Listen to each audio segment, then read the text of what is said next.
Test takers often worry about making mistakes with things like punctuation, spelling, capitalization, and grammar. You may be wondering how the raters view errors.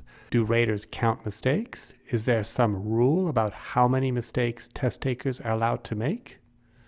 To understand how mistakes can affect your score, it's useful to consider two categories of errors: those that affect meaning and those that are merely distracting or slightly confusing. To clearly understand the difference between these two types of errors, let's take a look at an example from a test taker who wrote an email to a travel agent to cancel a vacation booking. First, here are the instructions from task 1. You recently booked a vacation. You have already paid. However, now it is impossible to go on this vacation. You would like to cancel the vacation and get your money back. Write an email of about 150 to 200 words to the travel company. Your email should do the following things: describe the vacation and explain why you must cancel it. Explain how the travel company can help you. Express thanks to the travel company. Okay, and here are the first few lines of the test taker's email. Dear travel agency, hi ma'am, sir, am the who book in travel vacation last time am Mr. Brown. I would like to cancel May booking because I have an important medical examination in St. Luke Hospital on this month.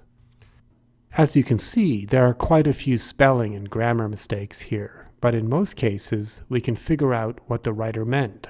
We can figure out that am the who book in travel vacation should be I am the one who booked a vacation, and medical examination in St. Luke Hospital should be medical examination in St. Luke's Hospital.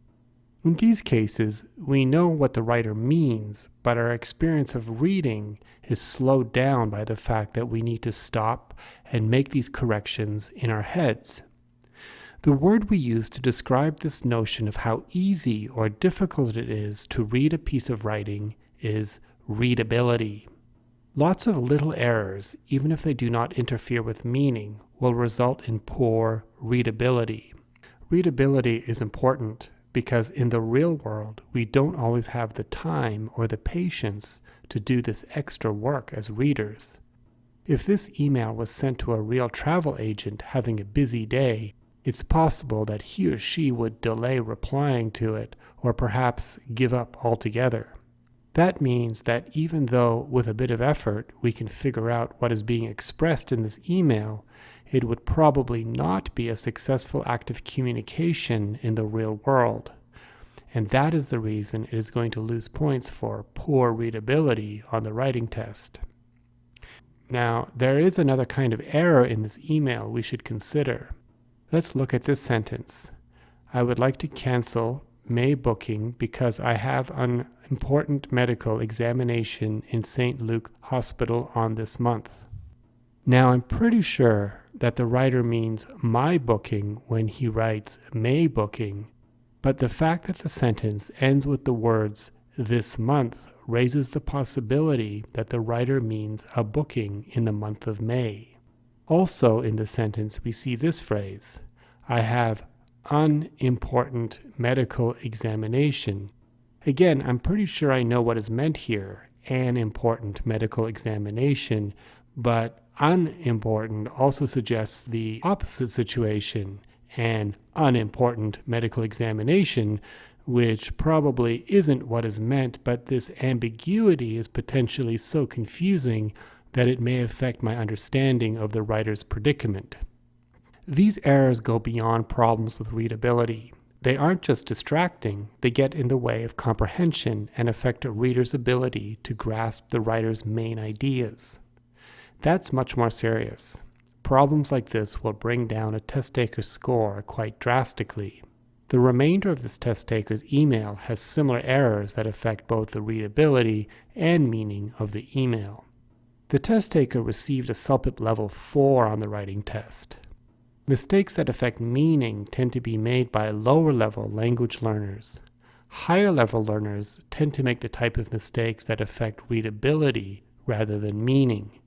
Readability is affected by a wide variety of language issues, including paragraphing, vocabulary, grammar, sentence structure, punctuation, capitalization, and spelling. Let's look at another sample email from a higher level test taker responding to the same Task 1 instructions to see how numerous small errors can impact the overall readability of a writing response. Try to guess what CELPIP level this response got.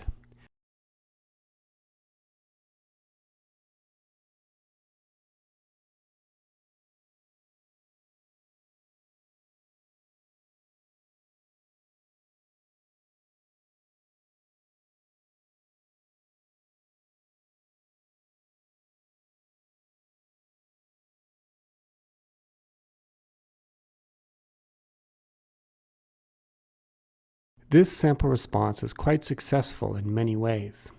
The writer fully addresses all 4 points in the instructions. There are lots of specific details supporting the writer's main ideas. The writer uses a wide vocabulary that is well suited to the task, and the overall tone is quite appropriate. However, the writer lost points because of readability problems, and the response was rated at CELPIP level 7. Can you identify the problems here?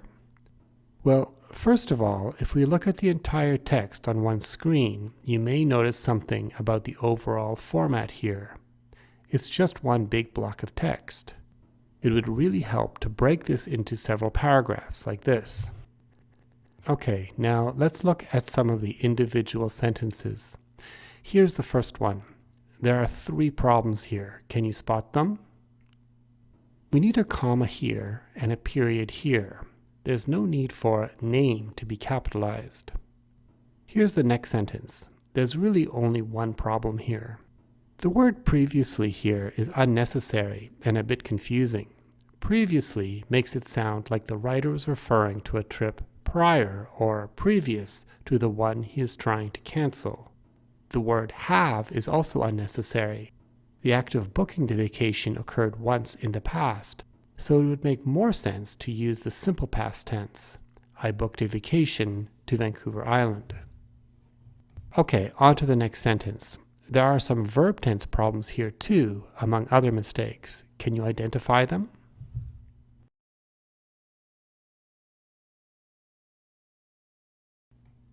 We were also planned doesn't work. We need to say either we were also planning or just we also planned. Is missing here. D shouldn't be capitalized. Work and knew are in the wrong order and I needs to be capitalized. It would also help to add a comma here after days to break up this long sentence a bit. The remainder of this test taker's email has similar errors that affect the readability of the email. So the key thing to note about the errors in the sample response is that none of them really got in the way of understanding what the writer was trying to say. They just slowed us down and distracted us a bit. The mistakes were not as confusing as those in the CELPIP level 4 example, but if this email were sent to a real travel agent, it would still be a bit frustrating to read. The main problem in this email is the overall reading experience. In other words, the major weakness here is poor readability. It's important to note that many of these mistakes probably could have been avoided if the test taker had taken the time to carefully proofread his work. It's natural for all of us to make a few mistakes when writing, especially when we are under pressure in a test situation. Giving yourself 2 to 3 minutes to check for errors can really help improve the readability of your response. I hope this gives you a clearer idea of how errors can impact your score on the writing test. Your responses on the writing test don't have to be completely error-free, but your readers shouldn't have to struggle too much to figure out what you are trying to say. That is, your goal on the writing test needn't be perfection, just good readability.